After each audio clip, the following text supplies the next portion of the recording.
ሰላም ጤና ይስጥልን ውድ የቻናላችን ተከታታዮች የፕሮግራማችን ቤተሰቦች ይህ አብዲራዋ ቲዩብ ነው። ፕሮግራማችንን ላይክ በማድረግ እንዲጀምሩ አዲስ ሆናችሁ ሰብስክራይብ በማድረግ ለቻናላችን ቤተሰብ እንድትሆኑ እንዲሁም ይህንን ፕሮግራም ከሀገር ውጭ የምታደምጡ ውድ የቻናላችን ተከታታዮች እንደ ሁሉ ጊዜው በሱፐር ታንክስ ድጋፍ እንድታደርጉ በአክብሮት እየጋበዝን ቼልሲ በትናንት ምሽት በዩኤፋ ኮንፈረንስ ሊግ በፍጻሜ ሪያል ቤቲስን በፖላንድ ባደረጉት ጨዋታ 4-1 በሆነ ሰፊ ውጤት በማሸነፍ እንግዲህ ታሪካዊ ድል የቼልሲ ወጣት ተጫዋቾች ከኤንዞ ማሬስካ ጋር በመሆን ልዩ ምሽት አሳልፈዋል። ቼልሲ እንግዲህ በጨዋታው በሁለተኛ 45 ፍጹም የጨዋታ ብልጫ በወሰደበት የፍጻሜ ጨዋታ ድል አድርጎ በእንግሊዝ በአምስቱ ትላልቅ ሊጎች እንዲሁም በዩሮፒያን ውድድር አዲስ ታሪክ አዲስ ሪከርድ ማስመዝገብ ችሏል። ሰፊ የሆነ ዝርዝር ጉዳይ ይዘናል። ከዚህ ፕሮግራም በመቀጠል በአርሴናል ወቅታዊ የዝውውር ሂደትና የተለያዩ ጉዳዮች እንዲሁም በሊቨርፑል ዙሪያ የምንሰራቸው ሁለት ፕሮግራሞች ወደ እናንተ ይደርሳሉ። ጊዜና ሰዓታችንን ጠብቀን እንግዲህ ወደ እናንተ በተለያዩ መረጃዎች የምንመጣ ይሆናል። እናንተ ከቻናላችን ጋር ቆይታ ስታደርጉ በድጋሚ የዚህ ፕሮግራም ተደራሽነት ከፍ እንዲል ላይክ ማድረጋችሁ እንዳትረሱ። አዲስ ሆናችሁ የደወል ምልክቷን ተጭናችሁ ሰብስክራይብ አርጋችሁ ቤተሰብ እንድትሆኑ በአክብሮት እየጋበዝን ከሀገር ውጭ የምታደምጡ አድማጮች እንግዲህ እንደ ሁሉ ጊዜው ድጋፋችሁ ከኛ ጋር እንዲሆን የአክብሮት ግብዣችን ነው። የምሽቱ የቼልሲ ድል ምን ይመስላል? ቼልሲ በኤንዞ ማሬስካ መሰልጠን ከጀመረበት ጊዜ አንስቶ የዛሬ ዓመት በይፋ አሰልጣኙን ከሾሙበት ጊዜ አንስቶ እንግዲህ ከሚታዩ ለውጦች ከሚታዩ ትላልቅ ጉዳዮች መካከል በቼልሲ ቤት አንዱ ቡድኑ ወደ ድል መመለስ ነው። የመጀመሪያው ስቴጅ ወደ ሻምፒዮንስ ሊግ እግር ኳስ መመለስ ነበር። ያለፈው ሳምንት እሁድ ኖቲንግሃም ፎረስትን ከሜዳቸው ውጪ በኖቲንግሃም ፎረስት ሜዳ 1-0 በማሸነፍ የሻምፒዮንስ ሊግን እግር ኳስ ማረጋገጥ ቻሉ። በዛም እንግዲህ ጠቀም ያለ ትርፍ ክፍያ አግኝተው ቼልሲዎች ባለፉት ቀናት ራሳቸውን ለማጠናከር ኃላፊዎች በዝውውር ዙሪያ ሲሰሩ ትናንት ምሽት ደግሞ ቼልሲ ሌላ የዩሮፒያን ዋንጫን በኮንፈረንስ ሊግ በተዋጣለት መልኩ ቡድኑ 45 ግብ በማስቆጠር በልዩነት በዚህ ውድድር ዶሚኔት አድርጎ እንግዲህ ከመመራት ተነስቶ በአስደናቂ ካምባክ 4-1 በሆነ ሰፊ ውጤት በፖላንድ ድል አስመዝግበዋል። ለቼልሲዎች የምሽቱ ድል በእጅጉ የሚገባ ነበር። በተለይ በሁለተኛ 45 የታየው እንቅስቃሴ በመጀመሪያ 45 የተወሰደባቸውን ብልጫ አግሬሲቭ በመሆን ፊዚካሊ ተጫዋቾች በሁለተኛው 45 የአሰልጣኙን ለውጥ ተከትሎ በአግባቡ ታክቲካል ሺፍቱን በመተግበር እንግዲህ በልዩነት ቼልሲዎች የምሽቱን ድል ማጣጣም ችለዋል። አሁን በለንደን ከተማ ሶስተኛው ሌላኛው ክለብ የዩሮፒያን ውድድርን በማሸነፍ 3 ዋንጫ ወደ ለንደን በዘንድሮ ውድድር ዓመት ተጉዟል ማለት ነው። በአጠቃላይ በእንግሊዝ እግር ኳስ ታሪክ 5 የተለያዩ ክለቦች 5 ሜጀር ትሮፊን ሲያሳኩ በአንድ የውድድር ዓመት በታሪክ ለመጀመሪያ ጊዜ ነው። ቼልሲ 5ኛው ክለብ በመሆን እንግዲህ አዲስ ታሪክ መጻፍ ችሏል። ሊቨርፑል የፕሪሚየር ሊጉን፣ ኒውካስል የካራቦ ካፕን፣ ክሪስታል ፓላስ የኤፍኤ ካፕ ዋንጫን እንዲሁም ቶትናም ዩኤፋ ዩሮፓ ሊግን፣ አሁን ደግሞ ቼልሲ ዩኤፋ ኮንፈረንስ ሊግ። ነገር ግን የቼልሲ ትልቁ ሪከርድ በዚህ ድል የትኛውም ክለብ በአምስቱ ትላልቅ ሊጎች የሚገኝ እንዲሁም በዩሮፒያን ውድድር የተሳተፈ ክለብ እንዲህ አይነት ድል አስመዝግቦ አያውቅም። ቼልሲ አዲስ ታሪክ በዩኤፋ ውድድር ላይ መጻፍ ችሏል። የቼልሲ የዋንጫ መደርደሪያ እንግዲህ በልዩነት አሸብርቆ እንዲቀመጥ ምክንያት ሆኗል። የኤንዞ ማሬስካና ወጣት ቡድን ተጫዋቾች እንግዲህ አዲስ ታሪክ ጽፈዋል።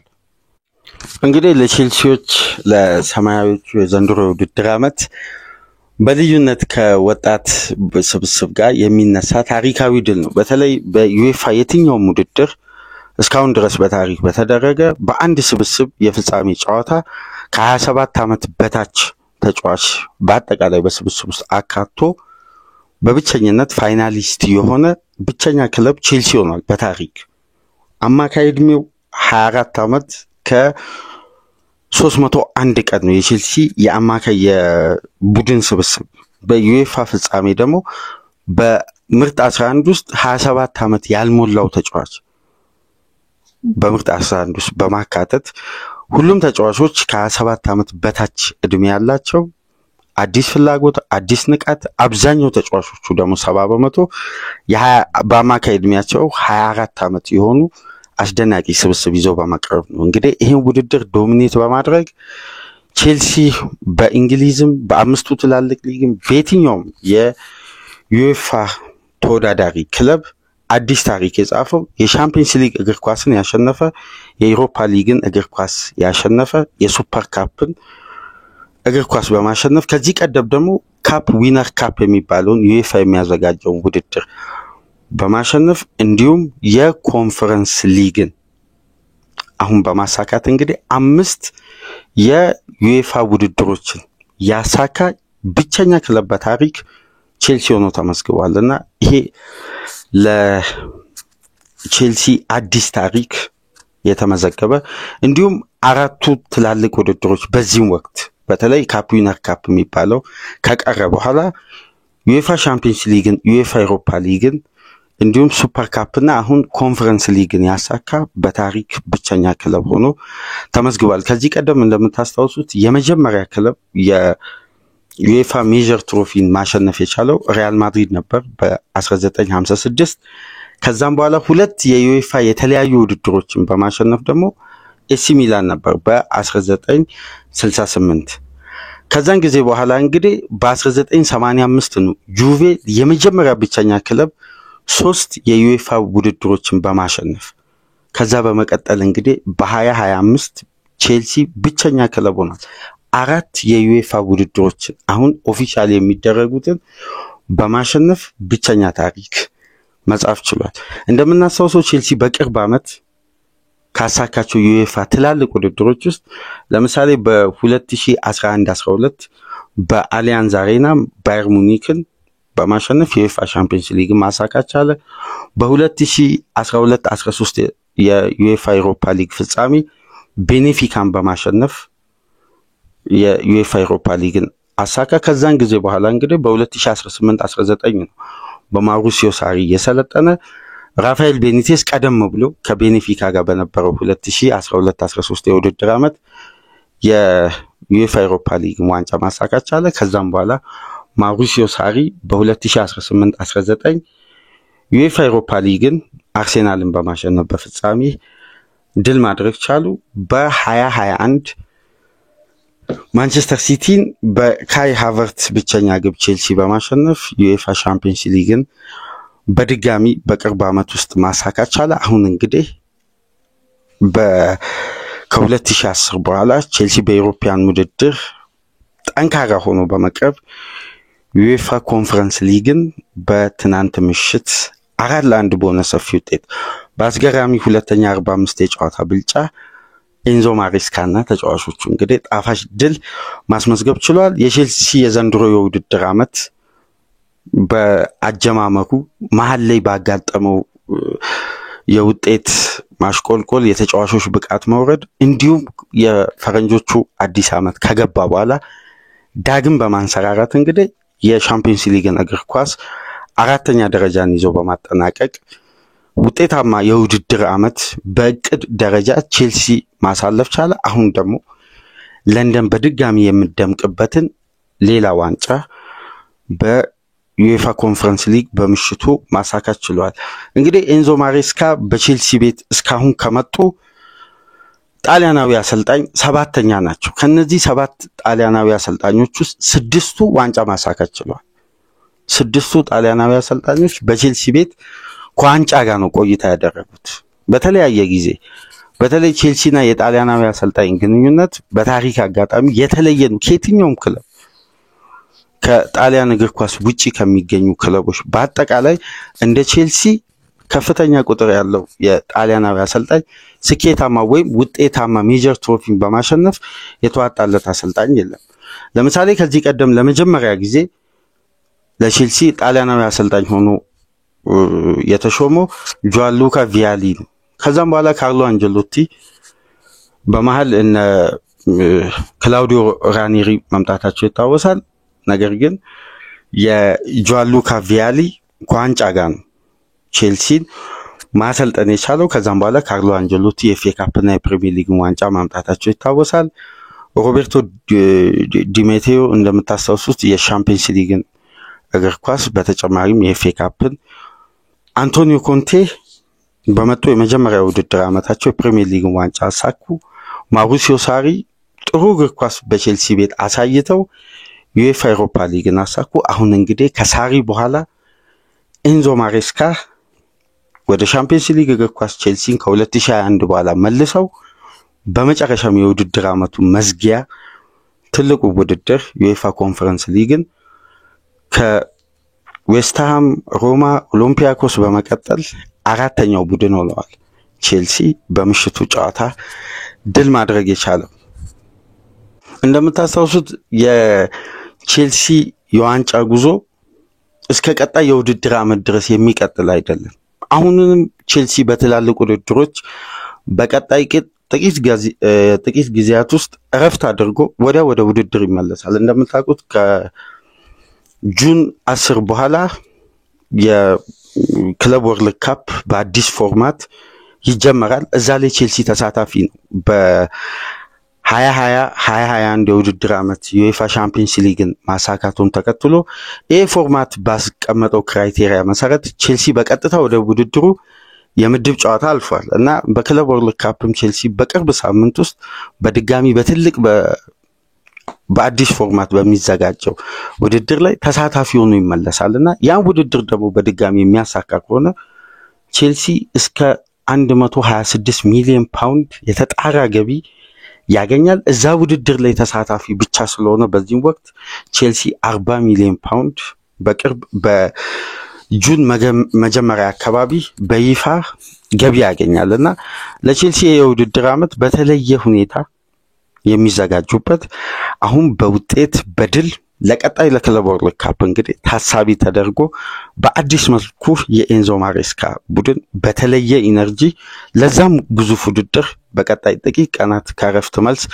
ቼልሲ ወደ ትልቅ ውድድር ይመለሳል ማለት ነው። የምሽቱ ጨዋታ ግን እንዴት ነበር? የቼልሲ አስደናቂ ካምባክ ሊመዘገብ የቻለበት መንገድ በተለይ የመጀመሪያው 45 አስጊ ነበር። የቼልሲ እንቅስቃሴ ቤቲስ በጨዋታው የተሻለበትን የመጀመሪያ 45 አድቫንቴጅ በመውሰድ መሪ መሆን ችሏል። 9ኛ ደቂቃ ላይ ኤልነዚሪ ባስቆጠረው ግብ ቤቲስ ቼልሲ ማምራት ችሎ ነበር። በተለይ ያቺ ግብ ስትቆጠር የቼልሲ ቀኝ ፉልባክ ማሎ ጉስቶ የያዘው ፖዚሽን የኢስኮ ፋይናል ሰርድ አስደናቂ ፓስ በተለይ በመጀመሪያ 45 ኢስኮ ቼልሲ ላይ መፍጠር የቻለው ጫናና የፓስ አቅም ፍጹም የሚያስደንቅ ነበር። በመጀመሪያ 45 ተጫዋቹ እንደምታውቁት በ33 ዓመቱ በቅርብ ሳምንት ለስፔን ብሔራዊ ቡድን ጥሪ የተደረገለት በትናንትናው ፕሮግራም አንስተን ነበር። በምሽቱ ጨዋታ በመጀመሪያ 45 ፋይናል ሰርድ የተሳኩ 20 ፓሶችን በማድረግ ብቸኛ ተጫዋች ነበር። ከነዚህ 20 ፓስ ውስጥ እንግዲህ አንደኛዋ ናት ወደ ግብ የተቀየረችውና ኢስኮ አመቻችቶ የሰጠውን የቀድሞ የባርሳ አካዳሚ ውጤት የሆነው ኤልነዚሪ በግራ እግሩ ማስቆጠር ቻለ። ቼልሲ ላይ ተደራራቢ ጫና ቤቲሶች መፍጠር ችሎ ነበር። ነገር ግን የቤቲስ የመጀመሪያ 45 ኢነርጂ ለሙሉ 90 ደቂቃ ሚዘልቅ አልነበረም። ቼልሲዎች እንግዲህ ክፍተታቸውን በደንብ በመረዳት በሁለተኛ 45 በቀጥታ ኤንዞ ማሬስካ የወሰኑ ትልቅ የታክቲክ ለውጥ ሪሽ ጀምስን በማስገባት ማሎ ጉስቶን ነው ቀይሮ ማስወጣት የቻሉት። ጉስቶ በጨዋታው ከረፍት በፊት 7 ዱዌልስን ሙከራ አድርጎ አንድ ነው ማሳካት የቻለው። 5 ጊዜ ፖዚሽን ሎሶች ነበሩት። ተጫዋቹ ኢፌክቲቭ አልነበረም በመጀመሪያው 45። ያ ለውጥ ለቼልሲ አዲስ ኢነርጂ፣ አዲስ የማጥቃት አዲስ ፍላጎት ማፍጠር ችሎ ነበር። እንግዲህ በዚህ ረገድ ቼልሲዎች በሁለተኛ 45 ተጭኖ በመጫወት የጨዋታው ኮከብ የምሽቱ አስደናቂ ተጫዋች የነበረው ኮል ፓልመር 65ኛ ደቂቃ ላይ ለኤንዞ ፈርናንዴዝ አመሻሽቶ ያቀበላትን ኳስ ኤንዞ ፈርናንዴስ ቼልሲዎችን ወደ ጨዋታ የመለሰችዋን ግብ ማስቆጠር ቻለ። ይሄ ግብ እንግዲህ በዘንድሮ የውድድር ዓመት ለኤንዞ ፈርናንዴስ 8ኛ ግቡ ነው። እንዲሁም ተጫዋቹ በዘንድሮ የውድድር ዓመት በአጠቃላይ 13 ግብ የሆኑ ኳሶችን አመሻሽቶ በማቀበል ጥሩ የውድድር ዓመት አሳልፏል። በቼልሲ ቤት ለመጀመሪያ ጊዜ የኤንዞ ፈርናንዴዝን ሚና በኤንዞ ማሬስካ ውስጥ የተመለከትንበት የውድድር ዓመት ነው። ይህ አርጀንቲናዊ ተጫዋች እንግዲህ በመጨረሻም በፋይናል ቼልሲን ወደ ጨዋታ የመለሰችዋን ግብ ማስቆጠር ቻለ። በ5 ደቂቃ ልዩነት በድጋሚ ኮል ፓልመር በግሩም ሁኔታ ዳር ላይ የሪያል ቤቲሱን ተከላካይ በመሸወድ ያሻገረውን ኳስ ኒኮላስ ጃክሰን አስቆጥሮ የቼልሲ አድቫንቴጅ ወይም በጨዋታው 70ኛ ደቂቃ ላይ ለመጀመሪያ ጊዜ በጨዋታው መምራት ቻሉ። ቼልሲዎች በነዛ እንቅስቃሴዎች ሁሉ ምን ያክል ኢንቴንሲቲያቸውን ከፍ አድርገው አግሬሲቭ ሆነው የሪያል ቤቲስን አቅም ኢነርጂ በደንብ የተረዱ የቼልሲ ተጫዋቾች በዛ በወጣት በፍላጎት በተገነባ ቡድን የታክቲክ ለውጡን በመተግበር የተሻለ ቡድን ሆኖ ነው ሁለተኛ 45 ቼልሲ የመኮራቸው ሙከራዎች በአጠቃላይ ወደ ግብ የመቀየር አቅማቸውን ከፍ አድርገው በተለይ በጨዋታው ቼልሲ 11 ሙከራ አድርጎ ከ11ዱ 7ቱ ናቸው ኢላማቸውን የጠበቁ ሙከራዎች መሆን ይቻሉ። ከነዚህ 7 ኢላማቸው የጠበቁ ሙከራዎች ውስጥ 4ቱን አስቆጥሯል። ቼልሲ በምሽቱ ጨዋታ አባካኝ አልነበረም። የተገኙ አጋጣሚዎችን በመግደል ይህን የፍጻሜ ጨዋታ ማሸነፍን ትኩረት ያደረገው ቡድን እንግዲህ በመጨረሻም 70ኛ ደቂቃ ላይ በኒኮላስ ጃክሰን አማካኝነት መሪ መሆን ቻለ። የቼልሲ ማጥቃት ቀጥሎ እንግዲህ 83ኛ ደቂቃ ላይ ተቀይሮ የገባው ጄይደን ሳንቾ በግሩም አጨራረስ የተጫዋቹን ክላስ ኳሊቲ ሳንቾ ውስጥ ያለውን እምቅ ችሎታ በተመለከትንበት ያጨራረስ ብቃት ነው። እንግዲህ የድሪብሲሃል የመጨረሻ ፓስ ከተደረገ በኋላ የሳንቾ 3 ድሪብል እና የመጨረሻ 3ኛዋን ድሪብል ካጠፈ በኋላ በፍጥነት የወሰነበት መንገድ የተጫዋቹን ቴክኒክ በእጅጉ ሳንቾ ውስጥ ያለውን ክህሎት አቅም የተመለከትንበት አጨራረስ ነውና በፍጻሜው ከተመለከትናቸው ጎሎች ውስጥ ግሩም ግብ የተቆጠረው እንግዲህ በሳንቾ አማካኝነት ነው። ለእግር ኳሱ ቤተሰብ ማራኪ የምትባል ወይም የቼልሲ ደጋፊዎች በዚህ ፍጻሜ ከማይረሷቸው ግቦች ውስጥ የሳንቾ ቁጥር 1 ተደርጋ ልትቀመጥ ትችላለች። በግሩም ሁኔታ በተጫዋቹ ምክ ችሎታ ኳሊቲ ልክ የተቆጠረች ማራኪ ግብ ነበር። ቼልሲ እንግዲህ የመምራት አድቫንቴጁን ወደ 2 ግብ አስፍቶ 3-1 እየመራ እንግዲህ በመጨረሻ 91ኛ ደቂቃ ላይ ሞሲ ካሴዶ አስቆጥሮ ቼልሲ በ4 የዩኤፋ የተለያዩ ውድድሮች አዲስ ታሪክ ሰርቶ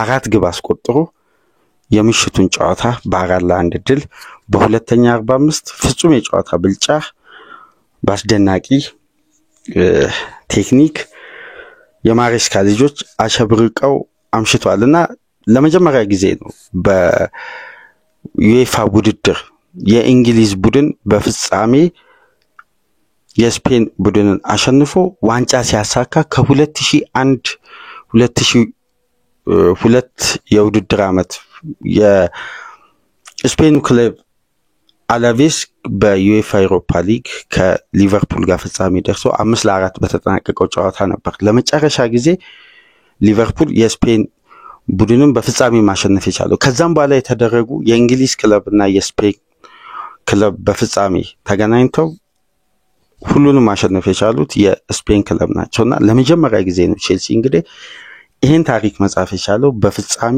የስፔን ክለብን በማሸነፍ ያውም በሰፊ የግብ ልዩነት በሁለተኛ 45 በተደረገ ፍጹም የጨዋታ ብልጫ። እንደምታስታውሱት ባለፉት 27 ፍጻሜዎች የስፔን ክለቦች የደረሱበትን ፍጻሜ አሸንፈዋል። 27 የፍጻሜ ጨዋታዎችን የስፔን ክለብ በፍጻሜ ማሳካት ችሏል። ከነዚህም ውስጥ አብዛኛውን ድል ያስመዘገበው እንደምታውቁት ኃያሉ ማድሪድ ነው። ለመጀመሪያ ጊዜ ከ2002 በኋላ የተለያዩ ውድድሮች ላይ የእንግሊዝ ክለብና የስፔን ክለብ ተገናኝቶ ሁሉንም የስፔን ክለቦች ያሸነፉ በዩኤፋ ዩሮፓ ሊግም በሻምፒየንስ ሊግም የስፔን ክለቦች ተፎካካሪ የሌላቸው የፍጻሜ ጨዋታዎችን እያሳዩ የእንግሊዝ ክለቦችን ሲያሸንፉ ተመልክተናል በተለያዩ አጋጣሚዎች። በመጨረሻም እንግዲህ ቼልሲ ይህን ታሪክ መስበር ችሎ ወደ እንግሊዝ እግር ኳስ ትልቁን ድል ቼልሲዎች ይዘው ማምጣት ችለዋል። እንግዲህ ይሄ አስደናቂ የቼልሲ ምሽት ነበር። ታክቲካል ለውጦች ለኤንዞ ማሬስካ ለማሸነፍ ቁልፍ የነበሩ የሁለተኛ 45 የጨዋታ እድገትና የቡድኑ ቅንጅት በተዋጣለት መልኩ የታየ የቼልሲን እምቅ አቅም በደንብ የለየ በተለይ የቤቲስ የመጣበት መንገድ በሊጉ ያሳየው ተፎካካሪነት የአንቶኒ ኢስኮ ዳግም መወለድ እዛ ቡድን ውስጥ የፈጠረው አስፈሪ የሆነ ጥምረት አለና ይሄን ጥምረት ተቆጣጥረው ቢያንስ ከአንድ በላይ ግብ ሳያስተናግዱ የተወሰደባቸውን ብልጫ ክፍተት እርምት በመውሰድ በሁለተኛ 45 ፍጹም የበላይነት ወስዶ ነው ቼልሲ ይሄ ውጤት በእጅጉ ይገባው ነበር በምሽቱ ሁለተኛ 45 እንቅስቃሴ። እዚህ ስለምሽቱ ኮከብ ተጫዋች የቼልሲ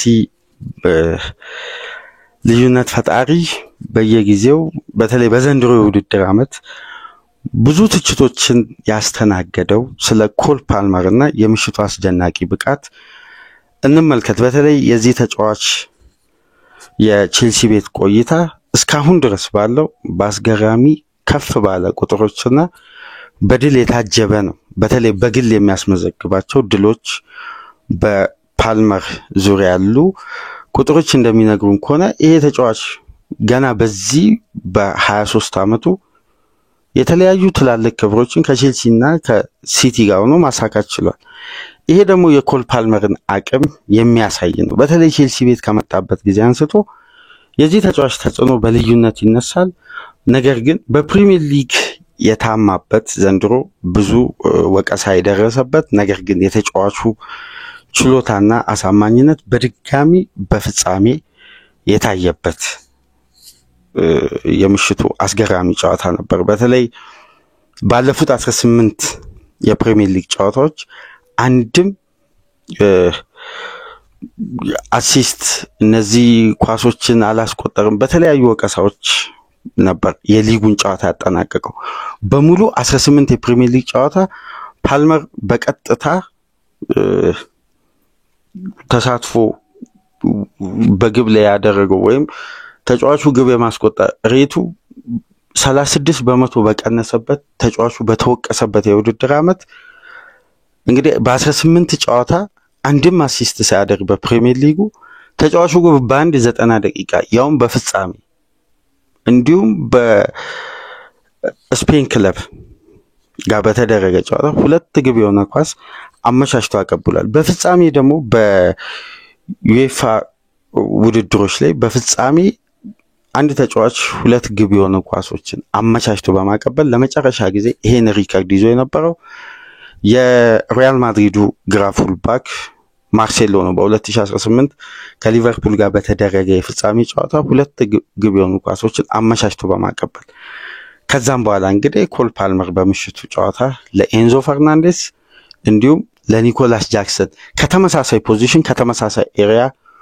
ዳይሬክት ወደ ቦክስ ሴንተር የተደረገ ኳስ ነው ወደ ግብ የተቀየረውና የፓልመርን ልዩ አቅምም የተመለከትንበት ቼልሲ ፓልመር ንቃት ላይ ሲሆን ፍላጎቱ ከፍ ሲል በተለይ እንደነዚህ አይነት ትላልቅ ጨዋታዎች ላይ ነጥሮ ሲወጣ ቼልሲ የማሸነፉ ዕድል በጣም ሰፊ ነው። ይሄ ተጫዋች ሜዳውስ ባለው እንቅስቃሴ የቼልሲ ፍሉዲቲ ከተጠበቀ ቼልሲ በማጥቃቱ በኩል ኢፌክቲቭ ከሆነ የፓልመር ተጽዕኖ አብዛኛውን ድርሻ ወስዷል። ይሄ ተጫዋች ለተቆጠሩ ሁለት ተከታታይ ግቦች ቼልሲም ወደ ጨዋታ ለመለሰ እንዲሁም መሪ ያደረገችው ግብ በኤንዞ ፈርናንዴዝ እና በኒኮላስ ጃክሰን ሲቆጠር በሁለቱም ግብ ላይ ቀጥተኛ ተሳትፎ ማድረግ ችሏል። በተመሳሳይ እንቅስቃሴ ከተመሳሳይ ፖዚሽን ቴክኒካል አቅሙን ተጠቅሞ የፓልመር የቼልሲ ቤት ቆይታ በየትኛውም መመዘኛ ቢታይ ሁሌም ውጤታማ የሆነ በቼልሲ ድል ላይ የራሱን ተጽዕኖ ያው እንደ ቡድን ቼልሲ የሚያሳየው ማራኪ እንቅስቃሴ አለ። ነገር ግን ከነዚህ እንቅስቃሴዎች ውስጥ ነጥሮ በመውጣት ሁሌም ልዩነት ፈጣሪ ተጫዋች መሆኑን በድጋሚ የተመለከትንበት ምሽት ነበር። እስቲ የኮል ፓልመርን ሙሉ የውድድር ዓመት አንዳንድ ቁጥሮችን እንመልከት። በቼልሲ ቤት የዚህ ተጫዋች ልዩነት ፈጣሪ መሆን እየተተቸ እንኳን የቡድኑ ወሳኝ ተጫዋች መሆኑን በድጋሚ ያሳየበት የውድድር ዓመት ነው። እንዳምነው 40 ግብ ላይ ቀጥተኛ ተሳትፎ ላያደርግ ይችላል። ነገር ግን ቼልሲ ወደ ቻምፒየንስ ሊግ እግር ኳስ እንዲመለስ ቼልሲ በዩኤፋ ኮንፈረንስ ሊግ ፍጻሜ ቤቲስን በልዩነት ካምባክ አድርጎ እንዲያሸንፍ የፓልመር ሚናን ይፈልግ ነበር። ይሄን ደግሞ በልዩነት ሲያበረክት ነበር በምሽቱ ጨዋታ። በ2024-25 በሙሉ የውድድር ዓመት የቼልሲ አሁን ከፍተኛ ግብ አስቆጣሪ ኮል ፓልመር ነው 15 ግብ በማስቆጠር በአጠቃላይ 26 ግብ ላይ ቀጥተኛ ተሳትፎ በማድረግም ብቸኛ ተጫዋች ነው በቡድን ውስጥ። እንዲሁም በተጨማሪ በቼልሲ ቤት በዘንድሮ የውድድር ዓመት ቢግ ቻንሶችን ክሬት በማድረግ 28 ጊዜ የቼልሲ ብቸኛ ተጫዋች ነው። እንዲሁም ፋይናል ሰርድ ኪ ፓሶችን በማድረግ 99 ኪ ፓሶችን ያደረገ ብቸኛ ተጫዋች ነው። በአጠቃላይ በአምስቱ ትላልቅ ሊጎች 6ኛ ደረጃ ላይ ነው የተቀመጠው ኪ ፓስ በማድረግ። እንዲሁም በተጨማሪ የተሳካለትን ስሩ ፓስ አኩሬት የሆነ ስሩ ፓስ በማድረግ በቼልሲ ቤት ብቸኛ ተጫዋች ነው 10 የተሳካለት ስሩ ፓስን በማድረግ። እንዲሁም በርከት ያሉ ኳሶችን ወደ ፔናልቲ ቦክስ በተጋጣሚ ፔናልቲ ቦክስ ፓስ በማድረግ 236 የተሳካ የፔናልቲ ቦክስ ፓስ ያደረገም ብቸኛ ተጫዋች ነው። እንዲሁም በክለቡ ሁለተኛ ከፍተኛ ግብ የሆነ ኳስ አመቻችቶ በማቀበል ከኤንዞ ፈርናንዴዝ በመቀጠል 11 አሲስቶችን በማድረግ ሁለተኛ ተጫዋች ነው። እንደምታውቁት በምሽቱ ጨዋታ ኮከብ ተጫዋች ተብሎ ውጤት ቀያሪ የምሽቱ ድምቀት ተብሎ የጨዋታው ኮከብ የተመረጠው ኮል ፓልመር ነውና በክለቡም ሁለተኛ ግብ የሆኑ ኳሶችን አመቻችቶ በማቀበል ሁለተኛ ተጫዋች ነው ከኤንዞ ፈርናንዴዝ በመቀጠል። እንዲሁም የተሳካለት ድሪብል በማድረግ በቼልሲ ቤት ከፔድሮ ኔቶ በመቀጠል ውጤታማ ድሪብሎችን በማድረግ 61 ጊዜ ሁለተኛ ተጫዋች ነው። እንዲሁም በተለያዩ የተጫዋች መለኪያ ሬት በመስጠት በሚታወቁ ካምፓኒዎች በአጠቃላይ ከቼልሲ የዘንድሮ የውድድር ዓመት እንቅስቃሴ ጋር በቀጥታ ተሳትፎ በማድረግ ከሞሲ ካሴዶ እኩል 7.9 ሬት ያገኘ ተጫዋች ሆናልና ኮል ፓልመር በየትኛውም ብቃት ላይ ቢሆን ለቡድኑ የሚያበረክተው ልዩ አስተዋጽኦ እንደቀጠለ ነው።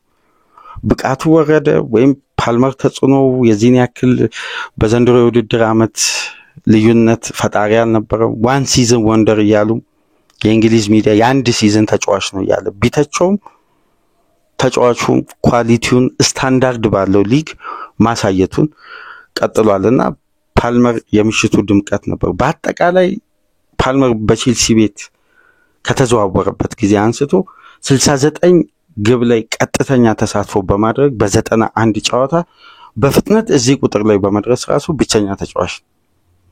አሁን በፍጻሜ 2 ግብ የሆነ ኳስ አመቻችቶ አቀብሎ የፍጻሜው ኮከብ ተጫዋች ሆኖ እንዲሁም ዋንጫው ማሳካት የቻለበት የውድድር ዓመት ነው። እንደምታውቁ በተጠናቀቀው የውድድር ዓመት ፓልመር የወጣቶች የፕሪሚየር ሊግ ኮከብ ተጫዋች መባሉ ይታወሳል።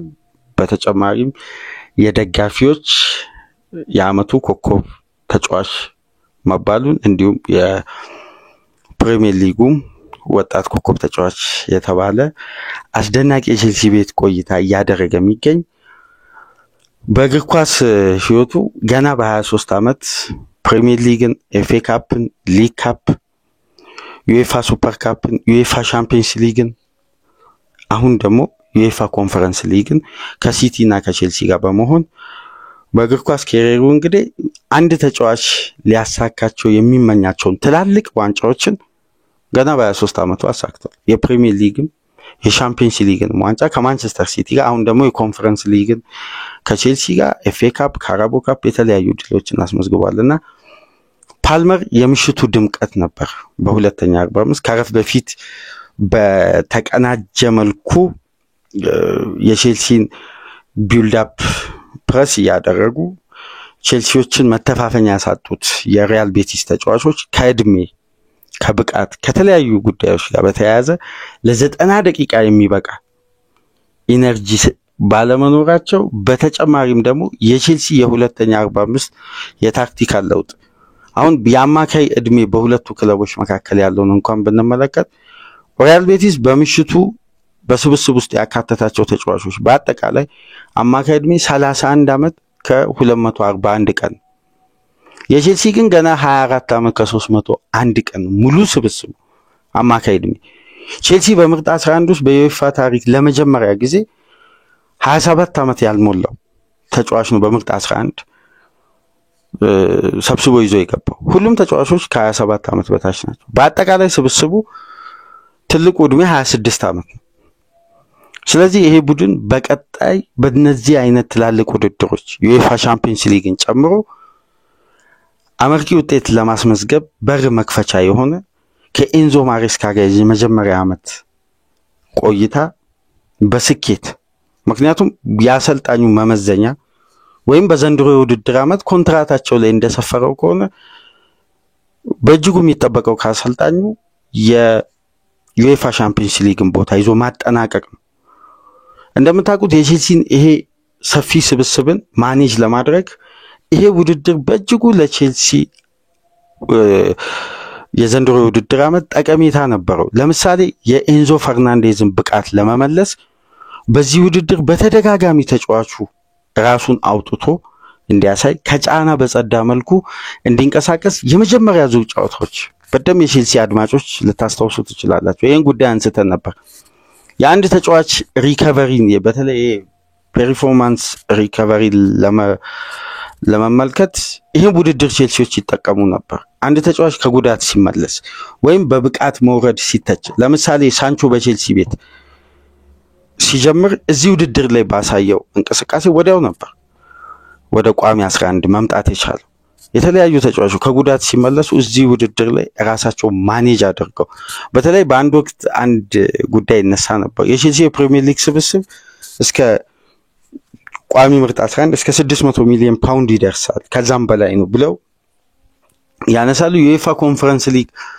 ስብስቡ ደግሞ በአብዛኛው የተጫወቱ ተጫዋቾች ደቂቃ ተለክቶ 530 ሚሊዮን ፓውንድ ገደማ ይደርሳል ያ ስብስብ እና ከየትኛውም ቡድን ጋር በስብስብ ጥራት አይፎካከርም ቼልሲ ጥራት ያለው ነው ለዚህ ውድድር ተብሎ ሲነሳ ነበር እና እዚህ ውድድር ላይ ቼልሲ ከፕሪሚየር ሊጉ ጋር ማኔጅ ለማድረግ ሐሙስን ጨዋታ ኤንዞ ማሬስካ ለስብስባቸው የተለየ ኃይል እንዲሆን እየተጠቀሙ በዚህ ውድድር 100% ውጤታማ ሆኖ ነው ይሄን ዋንጫ ማሳካት የቻለው በተለይ ቡድኑ ውጤት በጠፋበት ትችት ውስጥ በገባበት ወቅት ቢያንስ የደጋፊውን ቁጣ ማረጋጋት የሚችል ውድድር ነው ቼልሲ በአንድ ጨዋታ 6-5 እያስቆጠረ ደጋፊውን ወደ ጥሩ ሙድ እየመለሰ ነው ሪትሙን ጠብቆ በአሰልጣኙ ኮንትራት ላይ በሰፈረው መሰረት የመጀመሪያ ውድድር ዓመታቸውን ወደ ትልቁ ውድድር ቼልሲ መመለስ ቻሉ አሁን ደግሞ በሌላኛው ትልቅ ውድድር ዋንጫ ማሳካት ችሏል ይሄ ለማሬስካ እንደ መጀመሪያ የውድድር ዓመት ቆይታቸው እንደ መጀመሪያ የቼልሲ ቤት የሥራ ዘመን በልዩነት ከፍ ያለ የውድድር ዓመት ነው አሰልጣኙም ላይም ደጋፊውም ስራ አስኪያጆችም እምነት እንዲጥሉ ይሄን ስብስብ ለሁለት በመክፈል ማኔጅ በማድረግ የተዋጣለትን የውድድር ቆይታ አድርገው እንግዲህ በመጨረሻም ቼልሲዎች በሰፊ ልዩነት የምሽቱን ጨዋታ በሁለተኛ 45 በተቆጠሩ አራት ግቦች በአራት የተለያዩ ተጫዋቾች በኤንዞ ፈርናንዴዝ በኒኮላስ ጃክሰን በጄደን ሳንቾ እንዲሁም በሞሲ ካሴዶ ግብ ታግዘው እንግዲህ ሰማያዊዎቹ ሌላኛውን ዋንጫ ወደ ለንደን